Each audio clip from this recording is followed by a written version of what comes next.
Hello everyone, welcome to my new mini blog. তো আগের পার্টে তো আমরা সকলে মিলে প্রসাদ খাচ্ছিলাম, সেটাই শেয়ার করেছিলাম। তো এখান থেকেই আবার স্টার্ট করছি।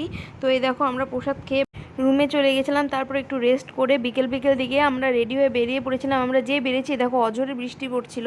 তো চাউমিনের দোকানে এসেছিলাম, তো চাউমিন প্যাকিং করে নিয়েছিলাম রাতে খাওয়ার জন্য, কারণ সেদিনই তো আমরা রওনা দিয়েছিলাম বাড়ির উদ্দেশ্যে একদিনের জন্য, তোমাদের তো বলেইছিলাম। তো এই দেখো, স্টেশনে চলেও এলাম।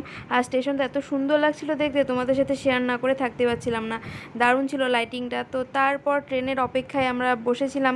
তো কিছুক্ষণ অপেক্ষা করার পর আমাদের ট্রেন চলে আসে। তো চলে আসার পর আমরা আমাদের সিট নিয়ে বসে পড়ি। তারপর যে চাউমিনটা নিয়ে এসেছিলাম সেটা খেয়ে নিলাম, কারণ ঠান্ডা হয়ে গেলে খেতে ভালো লাগবে না, তাই খেতে একদমই বাজে ছিল। তো তারপর সকালবেলা দেখো ওরা টাটা করছে, আমরা নেমেও পড়েছি কোচবিহার স্টেশনে। এরপর এখান থেকে আমরা বাসে করে ফালাকাটা গিয়েছিলাম। তো এই মিনি ব্লগটা কেমন লাগলো জানিও, ভালো লাগলে একটা লাইক করে দিও, আর যারা যারা এখনও সাবস্ক্রাইব করোনি করে দিও। বাই।